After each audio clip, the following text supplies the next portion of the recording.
move you back a little bit into the sun. We're kind of backlit. Yeah. So you want me to go this way?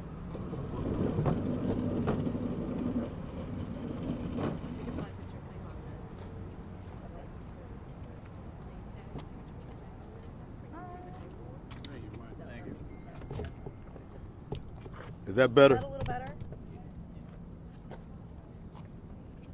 Is it better here? Or we need to flip it that way. What's it look like? That's not bad. Not bad at all. Like, I can keep going. So yeah. No, yeah, sometimes, I got room. yeah, sometimes if you're in the shade and it's bright behind you. I appreciate the thoughtfulness.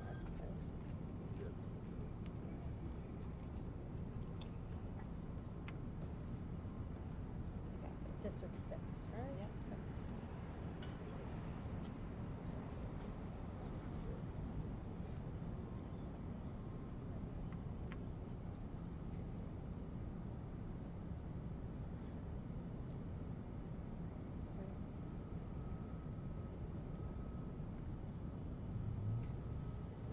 Okay, I was just waiting to see if he was still, okay.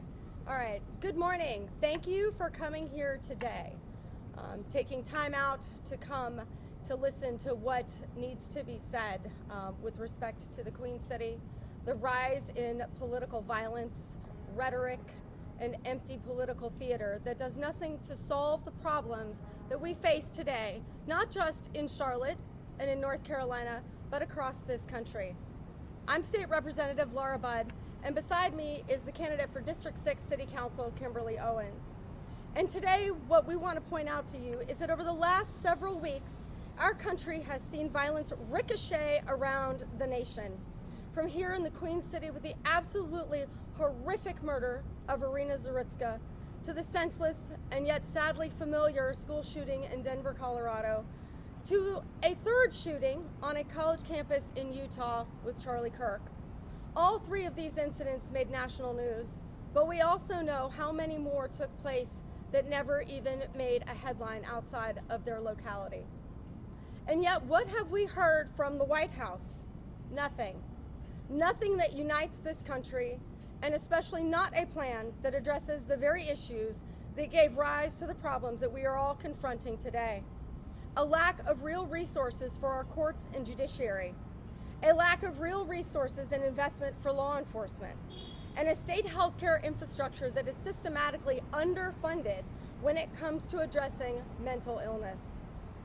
All we have heard is blame shifting, threats, and what I call cheap political shots. It is blame in the form of antagonistic statements that are designed to blame Democrats by calling us woke, leftist, progressive, soft on crime, and coddling criminals, none of which is true. President Trump has not answered the call for something that unifies us, and he has not answered the call for a plan to address the problems that confront not just Charlotte, but other cities across the nation and our rural areas. This, in conjunction with the North Carolina's crime policy, consists of nothing more than going on TV and social media to exploit what has transpired to deflect attention from what is a lack of a plan and a refusal to put the money where their mouth is. In North Carolina, the Republicans have held power since 2011, and that means that they control the flow of legislation as well as the budget. When they took control, they promised a lot of things, but what we haven't seen is anything other than the systematic and intentional underfunding of our public safety system, our legal system, and trashing our courts and our local officials and local law enforcement.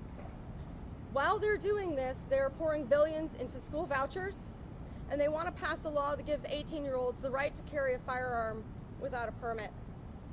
The budget for the courts in North Carolina is about 2%. It's 2% of about $30 billion. We can all do the math. At the very least, Trump should try to measure up.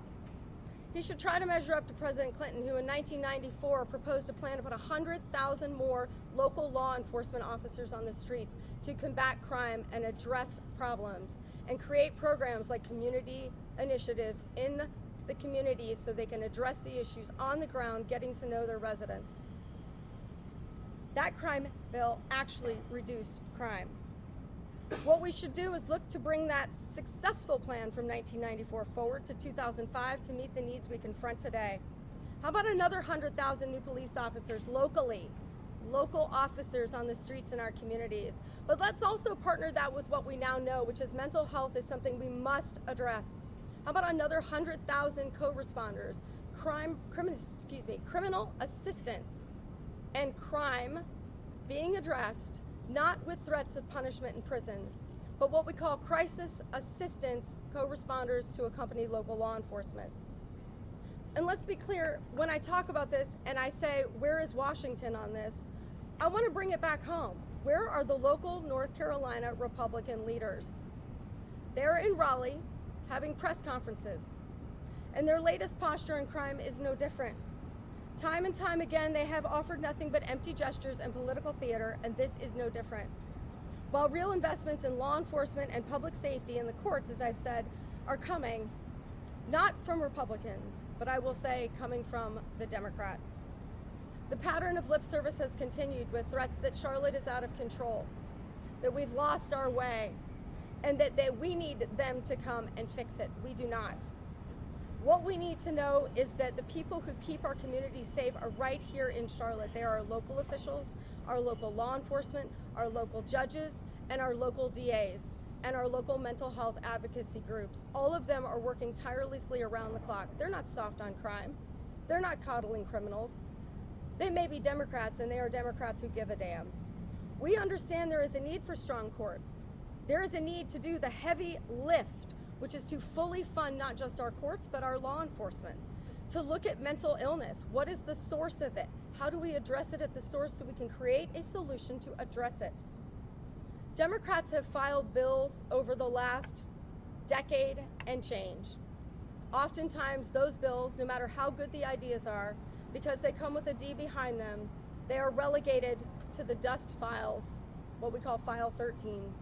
They're not heard in committee. They go to rules and die.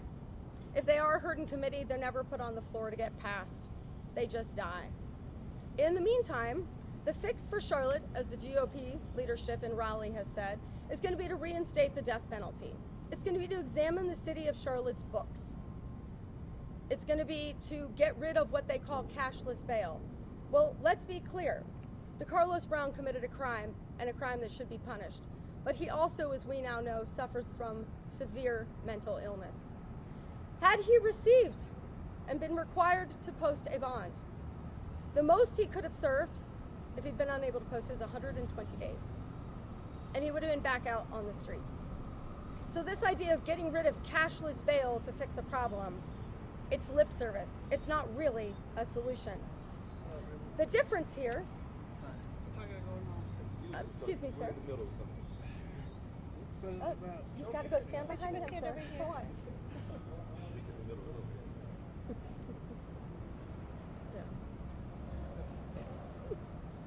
After reviewing the court records of DeCarlos Brown and directly speaking with our Mecklenburg County and Charlotte City local leaders and elected officials, as well as those in law enforcement and the judiciary and lawyers, what I have ascertained is not just that the GOP has no plan here, but there are some things that we can do.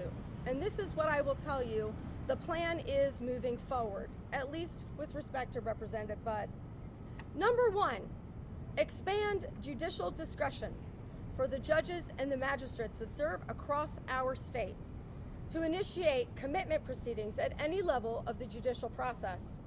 Stop requiring that it be a third party to file this paperwork.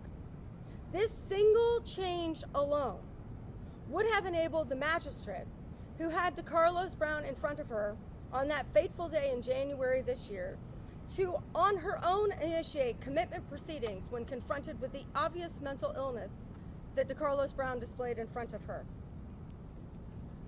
Second, I call for the North Carolina GOP to partner with the Democrats in the House and the Senate.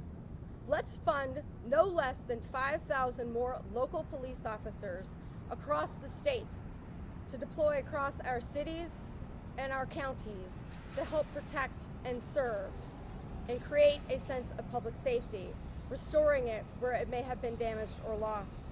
But along with that, 5,000 crisis assistance mental health co-responders with them. This will help to develop not just community policing programs, but to help bolster our mental health advocacy groups so that people who need the help can get the help. We cannot imprison our way out of mental illness. Third, pass legislation that's been proposed before that freezes the statute of limitations for those people charged with violent crimes or showing an escalation in criminal offenses such as DeCarlos Brown, for those who are incompetent to stand trial. Place them in the care of our state hospitals so they can receive the mental health treatment they need. And if they are ever determined to be competent again, they can stand trial. If not, they're in a safe place and cared for, and our streets remain safe from those who may be placing our residents at risk. Fourth, improve security in all of our schools by equipping our school resource officers with limited confidential access on an as-needed basis so they can perform a threat assessment that is accurate with regards to any student who begins to show signs of trouble. Right now, their hands are tied and they have limited information. By giving them this access on a limited need-to-know basis, they can properly and adequately protect our schools, administrators, and staff. To execute this plan is going to require time and financial investment in the courts, public safety infrastructure, including our transit system. We need to upgrade and place officers on that transit system, have people pay for tickets. That alone may be a deterrent for some. This is going to require, as I said, not just strengthening our law enforcement, but workforce, recruitment, educating others, and community programs that bring others into the fold and make them feel like they have a seat at the table and a voice worthy of being heard. I call now to the Mecklenburg County state and local leaders from City Council to our state representatives who have repeatedly told the Republicans in the General Assembly over the years what we need in order to keep us safe, especially here in the Queen City. But let's be clear, threats are not the answer. They never were. There is no place in society for rageful rhetoric. There is no place in society for violence. There is no place in our society for threats of violence against politicians or anyone else. It is abhorrent to me that we have had Republicans from the national to the local level do nothing but say that they think that threats are the answer. That is not leadership. It is a poor excuse for what they define as leadership. I say this as we all prepare in the state legislature to return to Raleigh on September 22nd. I say come with your best ideas and come with an open mind and an open heart. Allow all to sit at the table and have a voice. Ignore whether or not there's a D or an R behind the name. Ignore that, because the best ideas are those that are debated across the aisle with different perspectives, different educations, and different life experiences. We need all voices to get the best ideas, to get those solutions enacted that will actually strive to create a community of safety and progressiveness. And I know that North Carolina is capable of this. We've done it before, and we can do it again. That is my ask when we return to Raleigh on September 22nd.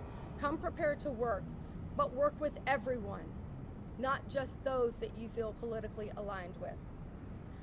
In closing, I ask all North Carolinians to commit to a posture of nonviolence and to dispense with the empty rage rhetoric and social media platform tweets, chats, and comments that do nothing to move us forward as a society in the United States of America. That is critical.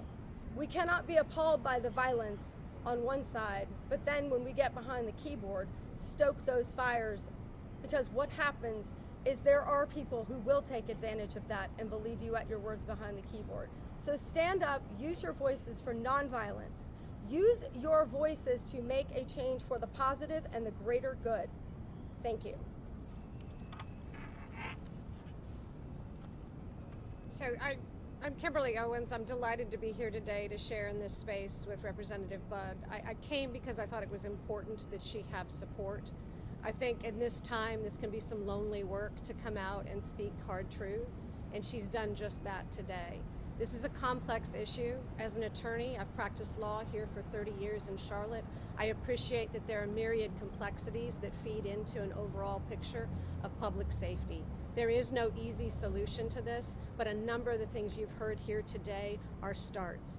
And the biggest start of all is a conversation, a bipartisan conversation around what it means to be a healthy society, with healthy society goals of embracing all of us and not demonizing the other. I just ask you to open your hearts and your curiosity in this time, and that we reject political violence. Thank you. Anyone have any questions? Representative Budd, when you guys go back here later this month, we've talked a lot about bipartisan solutions. The things that you outlined, do you think Republicans would meet you there on Yes. those issues? Yes, I do. I think that there is a lot more in common than that which divides us, and I know that we've had that said before in the past, but I can say that from having worked with a number of my Republican colleagues across the aisle through the Judiciary Committee. And so what I find disheartening is when I see leadership in the North Carolina GOP in their press conference earlier this week, and it's rhetoric. It must be the Democrats. They've lost control in Charlotte. It is woke policies and progressive policies. That's not it at all, and it does not move us forward towards the finish line. What moves us forward is really listening to the different ideas and then funding those ideas. There's no one-size-fits-all solution, which is why my ask is that everybody be brought to the table, because the issues that they face in rural communities, which is where a number of our Republican legislators hail from, are very different than those that confront us in urban and suburban communities. And so you cannot have a one-size-fits-all solution, but you also can't assume that you know everything about what the other person or the other communities are going through or what they think needs to be done to solve their problems. Have you had any chance to speak with any of the members from across the aisle about potentially putting any of these ideas in a bipartisan bill? Several of them I have spoken with, not about these specific issues. As you know, it has moved very, very quickly with respect to who's going to do what and why. But what we have heard is that their proposal is to come back on September 22nd with a package, but there have been no details with respect to that package other than the reinstatement of the death penalty or unfreezing it, looking at the city council's books, and I believe they're also discussing increasing magistrate pay, which the magistrates have been campaigning on for years. In fact, the lead magistrate on the issue of raising pay is out of Mecklenburg County, and he does in fact know what he's talking about. The Republicans have also alluded to increasing the credentialing requirements for magistrates, which is something that I have long thought was necessary to be looked at. But I also know that when we're going to increase the requirements to serve as a magistrate, with that will come pay increases as well. So you must have the conversation about both. What makes the most sense, but also, are we willing to pay for it? You can have the best ideas in the world, but if you're unwilling to put your money where your mouth is, what are they worth? If any of your Republican colleagues accept some of your ideas and attach it to a bipartisan bill, if they included reinstating the death penalty to that bill, would that be a non-starter for you and your other colleagues? I cannot speak with respect to my other colleagues. I can only speak with respect to myself with the death penalty. I am not an advocate of the death penalty. Not because I don't believe that heinous crimes should not be punished. I absolutely unequivocally do. But I am also well aware of the fact that we are humans, and a jury of your peers, they make mistakes.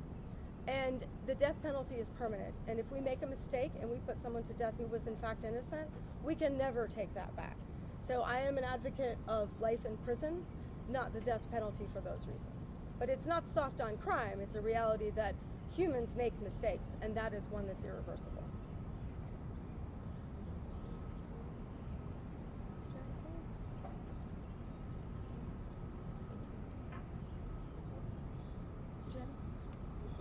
Thank you all for coming today.